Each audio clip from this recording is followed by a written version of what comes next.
Hey everyone, welcome back to the Career Everywhere podcast. I'm your host, Meredith Metzger, and today I am joined by Monica Clem. She's the Vice President of the National Career Center for Teach for America, and she is also a former career services leader at Edinburgh University of Pennsylvania, which is now Penn West. Thank you for being here, Monica. Yes, thanks for having me. Excited to be here. Yeah, likewise. I'm excited to have you. And I'm really looking forward to talking with you today about, what your team is doing there at Teach for America and how you all are supporting and engaging alumni, which I know is top of mind for a lot of folks in our audience. But before I get into my questions, Monica, is there anything else you would like to add about yourself, your background, or your role at Teach for America?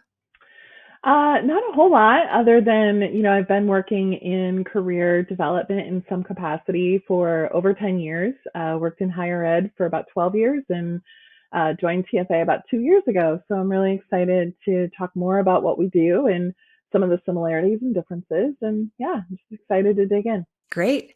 Awesome. Well, I am excited to dig in as well. I do want to kick us off with a question I ask at the beginning of every episode, and that's, what does career everywhere mean to you? Sure.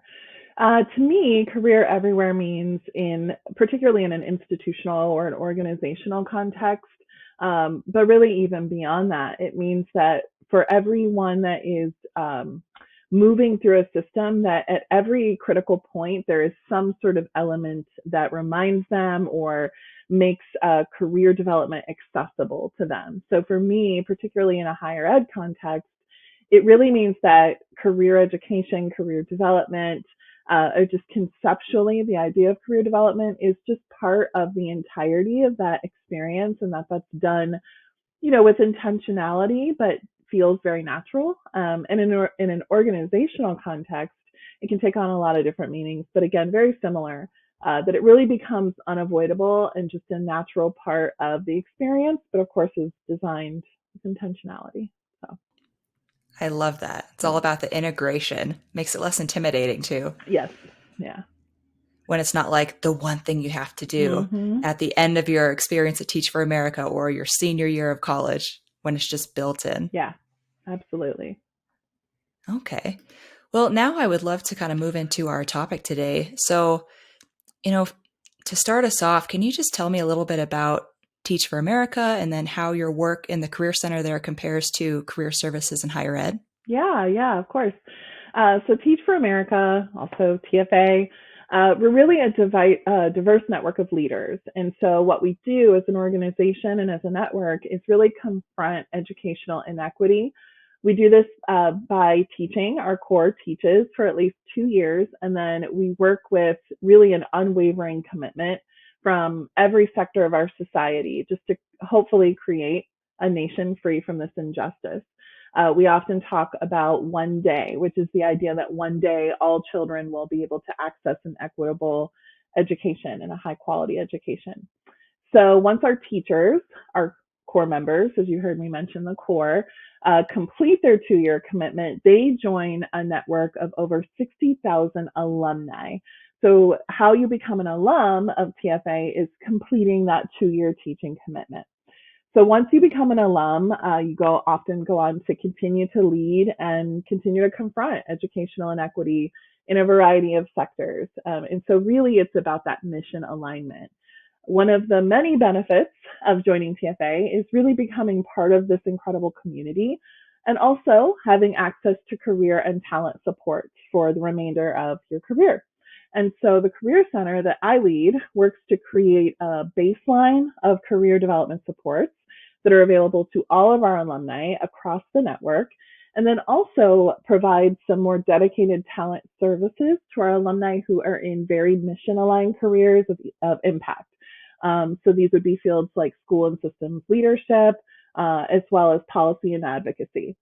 So our work is similar to higher ed career services in that we are trying to serve a really wide constituency base with a set of baseline resources and career supports. And so that's similar. And of course, that's my background. And then it's also different because we want to offer more hands-on talent services focused work. And our population is really diverse and inclusive of very senior level professionals and executives. So we're not only focused on recent college graduates, we're working with, I would say, a broader audience. So, yeah. Okay. So I didn't realize that. I guess I was thinking it was largely recent grads that went into Teach for America, but it sounds like it's a wide variety of professionals there.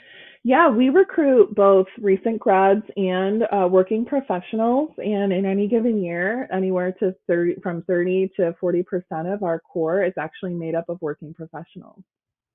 Oh, that's so cool. Yeah. And I imagine add some additional like challenges when it comes to supporting such a broad Hmm. population. So, kind Absolutely. of on that note, Yeah. um, you mentioned that you support over 60,000 alumni. Hmm. So, how do you go about supporting so many and what do you do to engage them? Yeah. Well, of course, this is one of our biggest challenges. So, our footprint is nationwide. And as I mentioned, we serve a very diverse audience. So, we have to have a really wide view of the career and talent landscape to make sure, we're designing resources and initiatives that add real value. So, one important thing to know about TFA and how we're structured is that we have over 50 regionally based teams in addition to our national enterprise teams.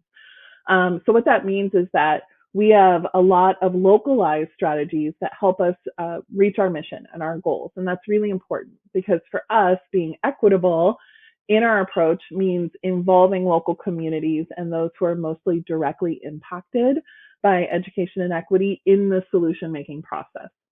So, what that means for the career work is that there are many regionally based initiatives that support alumni in their career development in ways that make a tremendous impact locally, in ways that make sense there.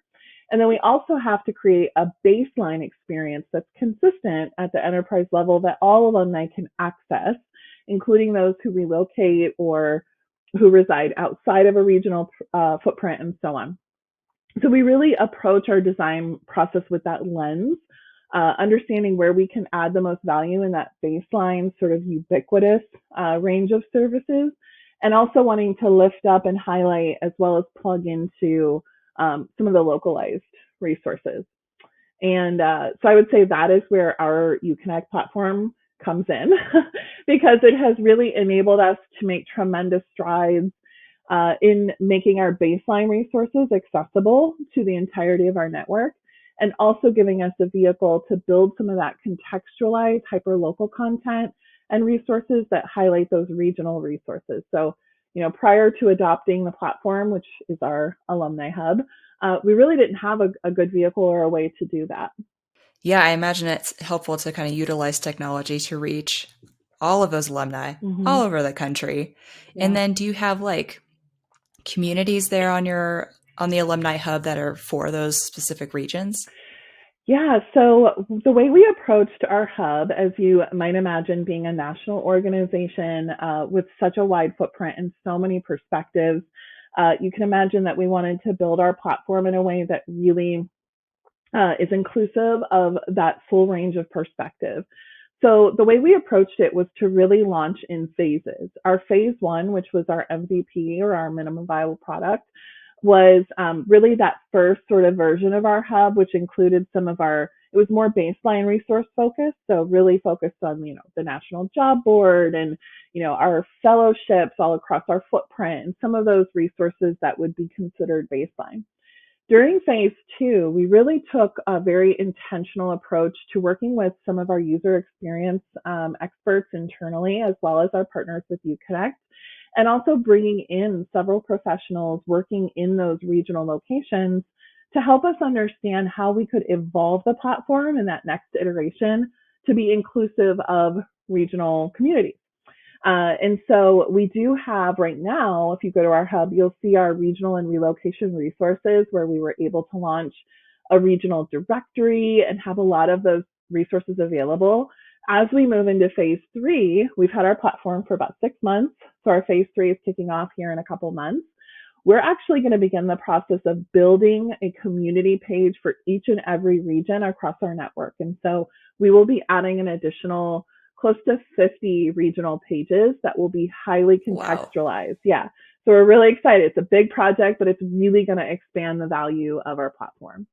Wow, that's incredible. I'm Yeah. so excited to see all of those community pages once they're built out. Yeah. I'm curious, what kind of content or resources are you putting on your alumni hub to reach both that national audience and then also the hyper local audience?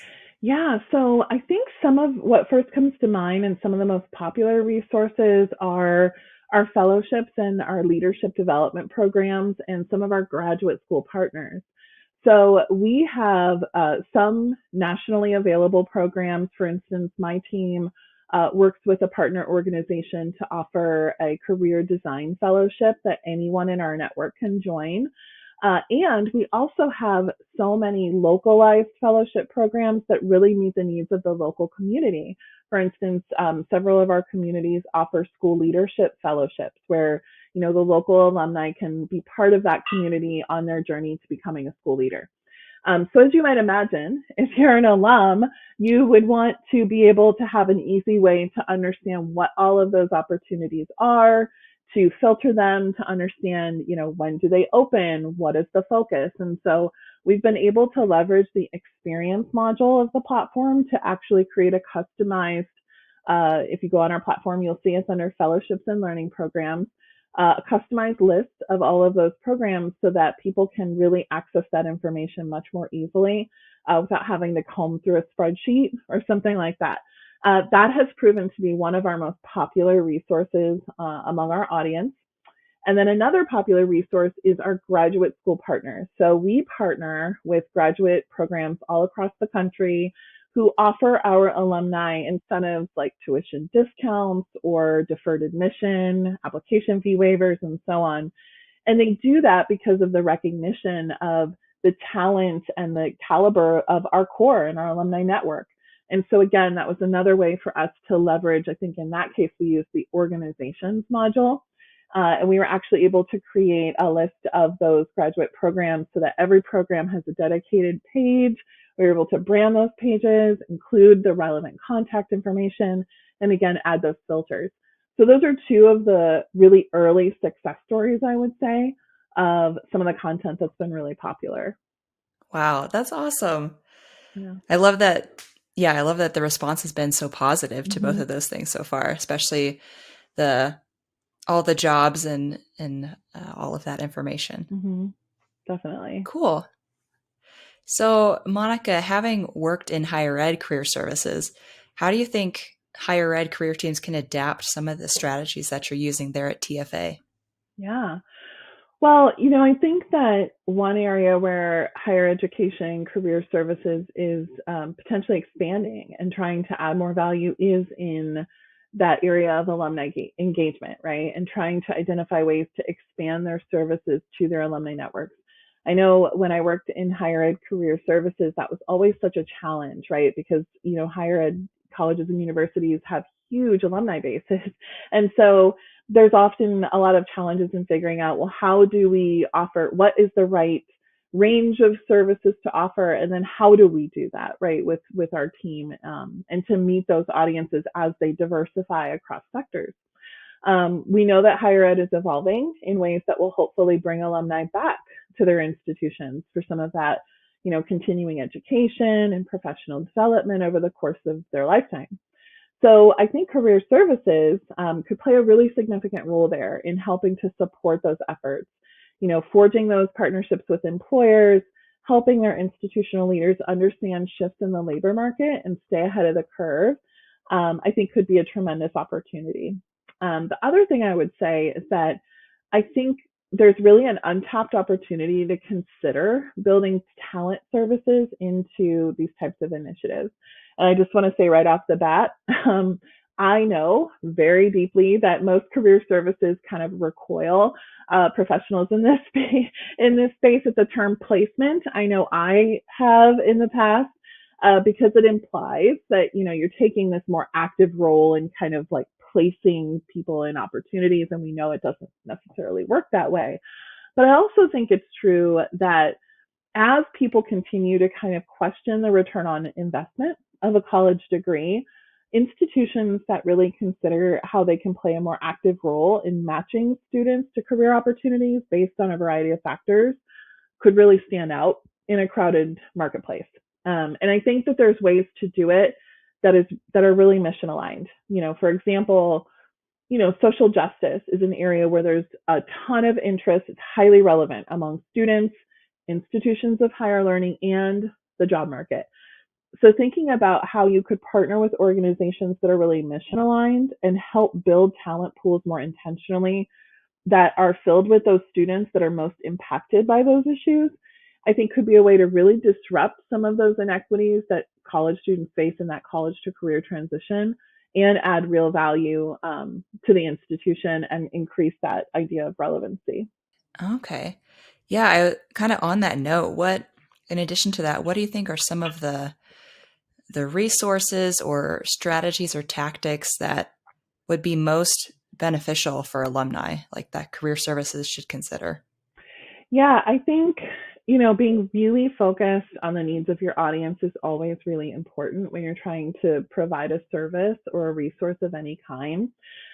So one tactic that I would suggest is think about building personas based on the research and the data that you have about your alumni, and really involving the people who are most directly impacted by the problems you're trying to solve, I think is critically important. So, really, if you're serving students, really directly involving students in the solution making and really understanding the personas of your students. I think the same is true for alumni. For example, when I came into this role at TFA, we had a lot of evidence that our alumni base wanted career support, but we didn't necessarily know what career support meant to them, right? So getting really clear on that required us to really tap into our network and ask them. And we learned a lot from those efforts, and being able to disaggregate that data across lines of identity was really important. We learned that our BIPOC alumni, for example, wanted different things from us, right? And from their network. And so I think career services, they have our field has a set of best practices and norms that are largely accepted. So challenging those practices, and if you're going to expand into the alumni arena, by really getting deeply in touch with those people that you want to serve and being really curious about what career support really means to them, and then building those personas can probably really help if that's a direction where you want to evolve. Okay. I'm curious, what did you all find out? Like what does career support mean to the TFA alumni?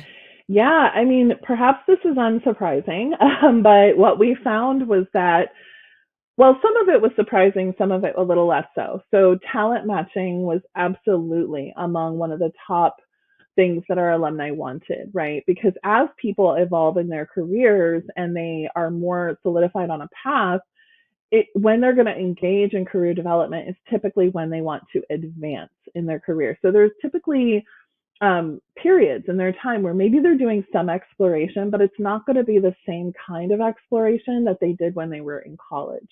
So that's one thing I think that's really important. Another thing that we learned when we categorized out, like we had a variety of things that they wanted, and when we tried to categorize those, it was really a mix of really quick, kind of quick hit, highly generalized, very easy to access resources. So that kind of like on demand, I want to grab a PDF or I want to click a link. And if that was the case, it needed to be pretty general. And then the other category was very high touch, very personalized, again, like more of that talent matching. And so it really helped us think more about, what is the range of sort of baseline resources that are more on demand that people can kind of grab and go. And then what is the right balance of that proportionally to more of this hands-on, more high touch sort of approach to working with alumni. And we're still building out, what that looks like proportionally, but that was really insightful because I think it helped us really, in some ways it was affirming for some of the things we were building, but it also helped us really deprioritize things that we were going to think about that turned out weren't as important. Things like we were looking at potentially like some group career coaching sessions. We were looking at video content, turned out to be not something people wanted as much. So all that to say, those were some of the things we learned. Okay. I'm curious, what are some of those like baseline grab and go type of resources that you offer? Yeah, so in some ways they're similar, right, to what a college or university would offer. We have a resume guide. Our resume guide is very specialized, right, and it addresses some really specific questions that we surfaced through our data efforts. Like one of the things we saw was our alumni were telling us that they wanted more information on how to translate their experience in the classroom to a variety of fields that were still directly impactful in education, but were a little bit different than teaching. So that was an area where we focused. And we also saw that there was a lot of curiosity around what is the path, right? What's the path from being a teacher to becoming, for instance, a superintendent? And so we have already started to work on really bringing together data to map that out visually and create some of those resources as well. And then I would say other things like I mentioned, of course, that we have all these regional locations. And so people in our network move, they relocate. And so being able to provide just a really easy to access document for each region telling you this is your contact, this is who you need to reach out to.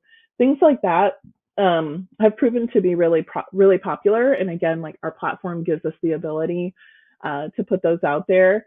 And another thing I'll add that has been really helpful for us is having the ability to put a resource like a PDF on our platform has been really transformational because prior to our platform, we would typically send a Google Doc or we would send a link to something that was hosted somewhere. And then once those links are out there, they're out there, right? And so oftentimes we were finding people were reaching out to us and saying, hey, I have this link, but when I go to it, it looks like it hasn't been updated in a few years. And of course, like that's not good for anyone. So being able to have us a link that we can actively go in and change and then direct people there has also been really important. Okay.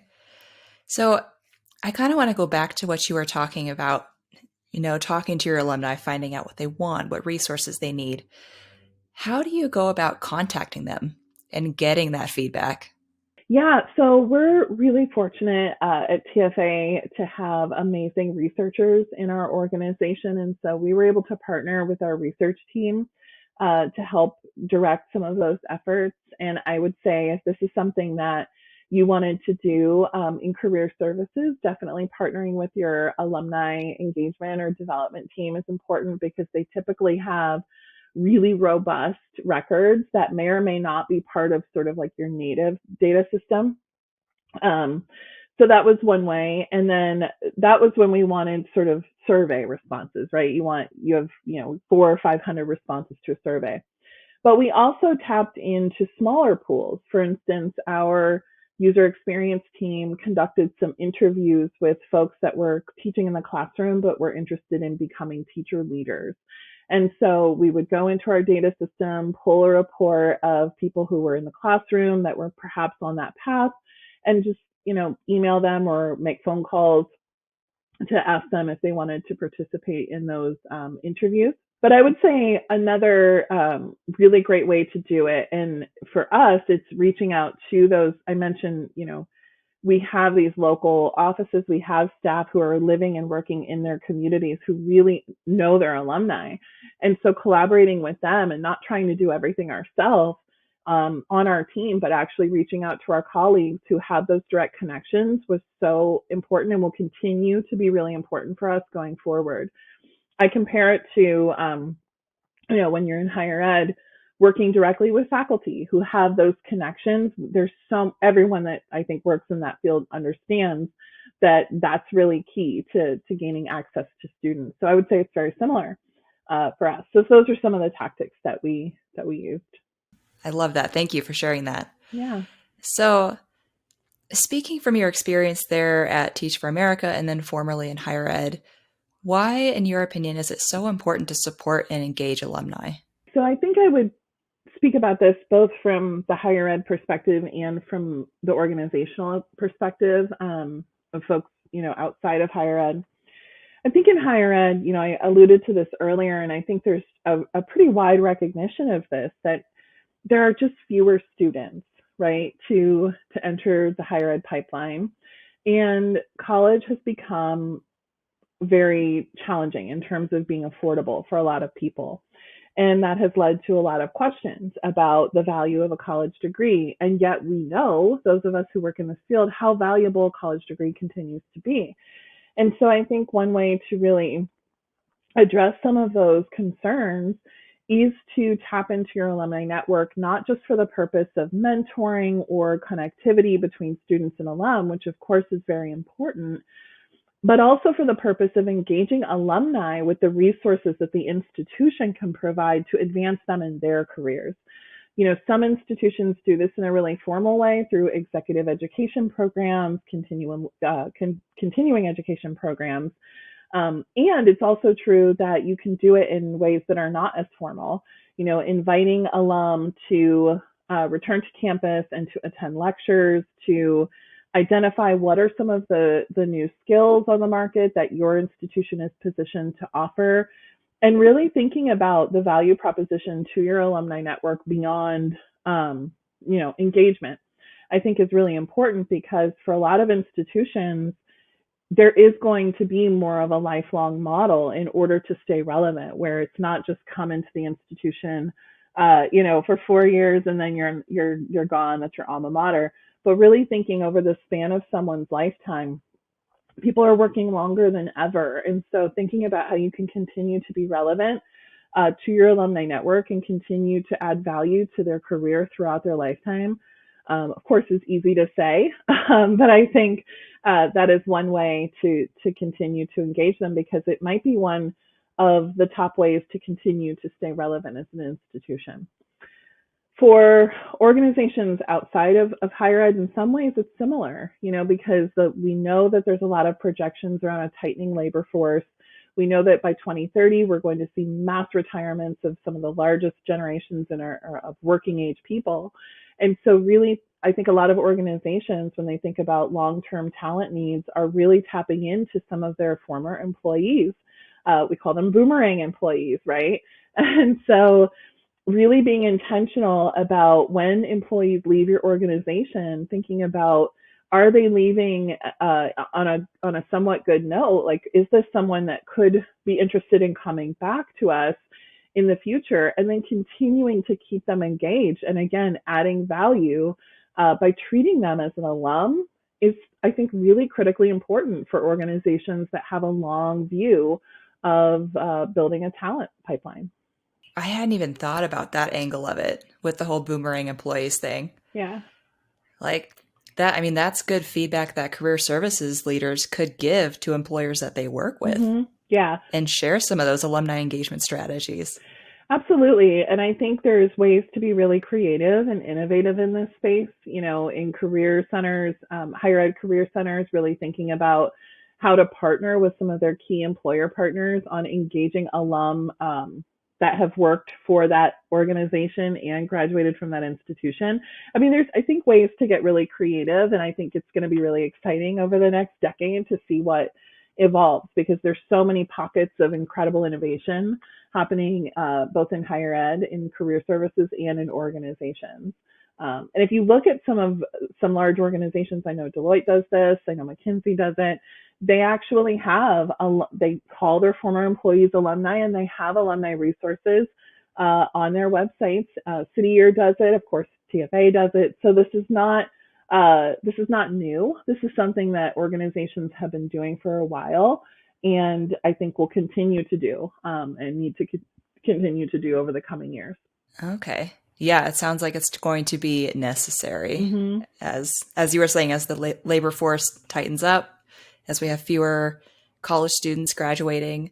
Kind of on the career services side, I imagine too that it's beneficial to engage alumni and to be able to prove that you engage alumni and provide support for them long after graduation, because that's a good differentiator. Mm-hmm. If someone's looking at your college and another college, Yeah. they're probably going to choose the one that provides lifelong Mm-hmm. value. Yeah. Yeah. And I think it goes beyond things like, we think of some of the transactional ways that we often support alumni with, resume reviews and things like that. And that's fine. But I think we really need to go beyond that too, and think about network connectivity. For example, oftentimes some of the greatest value and some of the most powerful feedback we've had from our alum, earlier I mentioned a program we run called the Career Design Fellowship in partnership with an organization called Mission Collaborative. And we get amazing data and feedback from that. And what we consistently see is that our alumni tell us that the power of connectivity, the power of connecting with other alumni, that they have this shared experience, right, of having been through TFA, having this shared commitment, and just knowing that what they're experiencing in their career, right? We all experience moments of uncertainty. We all sometimes feel stuck. We all sometimes feel unsure, especially with the pace of how work is changing. I know we're all now in this moment of AI and trying to figure out how is this going to affect us. So I think normalizing that by really facilitating connectivity in your network between individuals is so important. What we have found is that anywhere from 60 to 68% of our alum that engage in these sort of shared experiences say that they made a new connection in their alumni network that they're going to continue. And so again, I think the role that you could play beyond being a direct service provider, but also just being a facilitator of connectivity is really potentially really exciting. How would you recommend like career services teams in higher ed approach that? Like, I assume it would be the partnership with the Alumni Association, as you mentioned, but Mm-hmm. how can they be that facilitator of the connections? Yeah, I mean, I think this is happening in certain institutions, right? But I think there's this movement away from alumni engagement just through social events, right, or opportunities to bring people together for affinity, and really thinking about how to create value and meaning in those interactions, particularly post-pandemic, right, when people are maybe rethinking their willingness to travel or their willingness to be in space with others and their time and so on. So I think creating those, and it is possible to create these experiences virtually. It's probably worth noting I work from a home office and I have for 2 years. I lead a fully remote team, and I think the remote culture that we have at TFA is amazing and incredible. So I think, the way that you can facilitate some of those experiences, for us, we decide, and of course you can do it yourself or with a partner. For us, doing it with a partner to solve a problem, which is this idea of feeling, in that particular example, the fellowship I mentioned, it was really to help people get unstuck in their careers. So finding something that is, I think, relatable and easily identifiable that your network might want to be a part of, and then providing really clear outcomes up front. We also found that that was incredibly important in our research when we were thinking about facilitating programs and offerings for our alumni. We learned that they were far more likely to engage if it was really clear upfront what the outcome was going to be.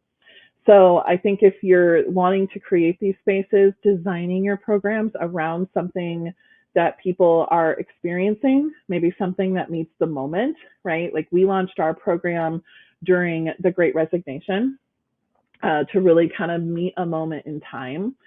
And then just being really clear and succinct about what people are going to get out of that experience, I think is really important. And then bringing people together and having the experience and then measuring as an outcome some of that connectivity and whether that added value, I think, is what I would recommend. Okay. Yeah, that's great advice. And in general, you've offered a ton of advice already in this episode, but um, is there anything else, any other strategies that you would recommend career services use to better support alumni? Yeah, I mean, I just want to say up front, I think that this is, for a lot of career centers, this is challenging, right? Because we know that I think this year there was a bump in investment across the board. I think I just saw some data on that. But by and large, most career centers are not the most well resourced on campus, right? We know that. And so it can be, I have been a one person office, right? I remember being in that position of feeling overwhelmed by the real needs of thousands of currently enrolled students and then tens of thousands of alumni. And so I don't think it's realistic to just suddenly say, well, we're going to just start serving alumni with no interrogation of your resources and your ability to do that. So if I was to offer any advice, I would say probably it's important to start by thinking about what can you deliver in a way that is scalable, but not adding a ton of labor, right, to your team. And I do think there are ways to do that. I mentioned, partnering with organizations that specialize in some of the things that maybe your team doesn't. Doing revenue share agreements with some partners in those spaces that can facilitate some of those programs. And then again, collaborating with your alumni engagement team, because I think they're really tapped into what alumni are saying and what they need. And beyond that, even if you were wanting to start really small, just thinking, career centers often are present at the front end of the student experience. We go to new student orientation. We're part of, matriculation and some of those experiences. So thinking also about how could we be part of some of those alumni experiences, whether it's homecomings or, some of the events that your university is hosting, just not necessarily to be there to provide a service, but to network and to hear from alum about what might be most of value. I think is maybe those are some places probably to start.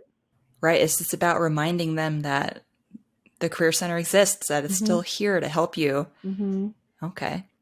I would think that probably another strategy that a Career Center could use is if they have, like, if, for example, they do have like the UConnect Virtual Career Center for current students, there's lots of ways you could adapt that to offer support for alumni, create communities like you all are doing Yeah. specific to Mm-hmm. alumni. Like, I know when I first started working here and saw what the platform could do, and especially saw our labor market insights module that will show you like compensation data, Mm-hmm. I was thinking as an alumna, Yeah. that information would be super helpful if I ever need to negotiate a salary, Yeah. um, either in a current role or in a new role. Like, that would be just a little thing, but it's a Mm-hmm. resource that current students and alumni could both use. Yeah, absolutely. In fact, now that you say that, it made me think of some of the things we're tackling in phase 3, and that is one of them. We do have the labor insights tool. And right now, at the MVP launch, we embedded it into some of our community pages. We're actually going to restructure that as we're going to name it as an alumni benefit, right? Because it is a benefit, right? Being able to go in and to get that data so quickly and easily is an incredible benefit. So we are going to characterize that differently, right? And really help people understand when they see that what it is and how to leverage it. And that would be an example of something that's scalable but isn't going to require a lot of labor from your team. Another thing I think that's really helpful to leverage is the people widget on the platform. So on our platform, the way we've decided to use that is actually as a connectivity tool and a way for alumni to put themselves out there, right? And so we actually invited our alum to opt in to that, to be featured there. And we have seen just a tremendous amount of interest. And it's a way, I think, to not just like feature your alumni, right, but to also show or help alumni meet each other. And so that's another way that we're leveraging that. So yeah, I think thinking more about the digital tools that you have and how can they be expanded or even edited in some ways to be like an alumni version. All of that I think could be done pretty easily, and I think it's easy to underestimate the value of things that we might take for granted to someone else, right? And so yeah, I think that's great. So, Monica, I'm curious with this work that you're doing, like, it's clear that there's a lot of transferable skills. There's a lot of overlap between your time in higher ed career services and now your work for Teach for America. But there's also a lot that's different and that's new.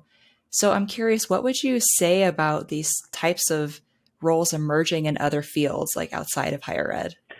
Yeah, I mean, I'd say first of all, I think it's so exciting, right? And I loved working in higher ed. I love higher ed. I think I'll probably eventually find my way back. But even in this work, being able to still contribute to, I think most of us who do this kind of work, we do it because we're very mission driven to help people achieve their goals, right? Achieve their dreams and find success, whatever that means to them. And so being able to do that in perhaps a wide variety of contexts, I think is really amazing. I do think, as I alluded to earlier, that there are going to be more and more organizations. We're kind of interesting because we're um, kind of on the periphery of education. Like we work directly in education, but we're not an education provider. So we work in ways that are highly intersectional with education. So there's a lot of overlap. And certainly there are a lot of organizations that do that, right? There are a lot of nonprofits that work on equity in education, college access, and things like that. So not just in those types of fields, but also I think in the private sector and other organizations, I think there's just going to continue to be a need to engage people in their career development, right? Whether that's internal, like you come into an organization and you get on a career development pathway so that you have a long career with that organization, or I mentioned earlier that boomerang phenomenon. So I would say people who work in this field, think about how your skills are transferable, but also think about how you could partner with those organizations. One of the things I'm thinking about moving forward, I mentioned earlier, we have a lot of graduate school partners. I'm meeting with one this afternoon right after this meeting. And I really love the thought partnership with our higher ed partners on how to engage our network. And one of the opportunities that I see that I've been thinking about is how do we find those alum that are their alum and our alum, right? We have lots of alum that then, go into that institution and earn a master's degree. And now they're sort of like dual alum. And how do we work together to engage them?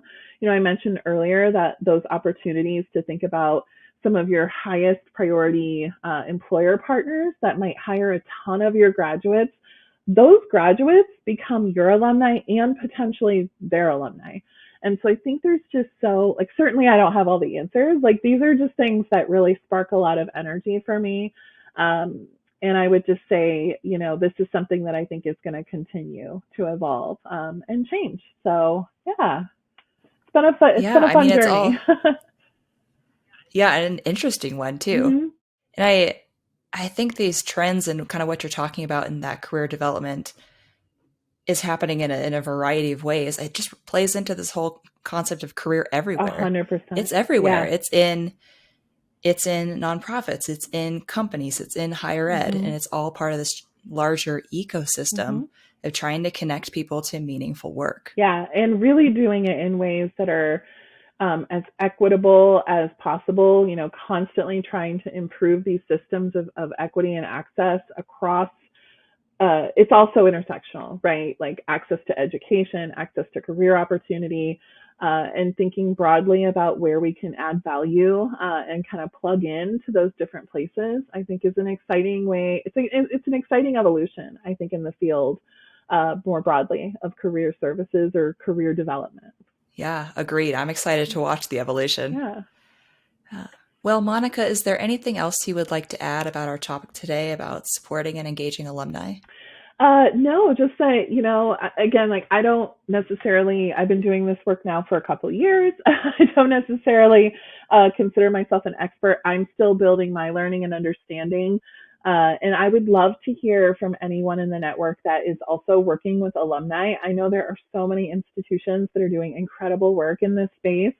And would love to hear from them and thought partner with them as well. And so if anyone would like to reach out, I always welcome folks to connect with me on LinkedIn. That's probably the best way to do that. And would love to stay in touch.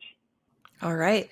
And for anyone while watching or listening, I'll be sure to include a link to Monica's LinkedIn and then also to the Alumni Hub that she mentioned earlier in the episode. So you can go check that out if you want. All right. So, Monica, I'm going to close us out with this answer a question, leave a question thing that I do at the end of every episode. So I'll ask you a question that our last guest left for you, and then you will leave a question for the next guest. Okay. So The last guest was Leonelle Thompson of Williams, and she wanted to know what your entrance song would be. Like if you were a baseball player getting up to bat, or you were about to be introduced for a public speaking gig, something like that. Yeah, okay, so you shared this with me briefly before we connected today, and I think I shared with you, like, this is probably going to be the hardest question for me to answer because I cannot, like, I'm so athletically challenged. I can't even, like, envision myself coming out to any kind of a song. And even though I do a lot of public speaking, I always get so nervous ahead of time. So it's hard for me to think about it. I'll just say, so I'll tweak the question a little bit. I'll just talk about my favorite, a new album that just, the new Ellie Goulding album came out recently, and I've just Ooh. like been listening to that on repeat and repeat and repeat. So when you first said this, I was like thinking about the different songs on that album, but yeah, I don't know. I think I would prefer no entrance song. It's a little too much for me, but yeah. That's not really So directly maybe answering the question, but yeah. no, that's great. Maybe it's not an entrance song. It's like you're listening to the whole album, hyping yourself up before the Yeah. public speaking Yeah, gig. like Like you've got your headphones yeah, in. just walking around, yeah, getting excited. Yeah. There you Yeah. go. Love it. So, what's a question you would like to leave for the next guest? Yeah. So a question that I love to ask, especially people in this profession, is what did you want to be when you were 6 years old, when you grew up? And how different is that from where you are now? I always love to ask that. Oh, that's a good one. I'm excited to hear the answer to that one because I feel like, I mean, no one got a degree in career services. Most people didn't necessarily know that that's what they wanted to do until Yep. maybe they got to college themselves. Yeah. 100%. Definitely was my So, story. cool. Well, I'm excited to ask that of the next guest. And Monica, thank you so much for taking the time to talk with me today. This was a Yeah. really fun conversation, and it's great to get another perspective on the podcast. So just thank you for sharing your time today. Of course, yes. Thank you for having me. And I didn't mention this earlier, but another thing I'll just offer to this audience is if anyone's curious about TFA at all for your students or our Ignite Fellowship, that please feel free to reach out to me. I'm always happy to make those connections as well. There you go. Yeah. You heard it here. All right. Well, thank you again, Monica, and I hope you have a good rest of your day. Thank you.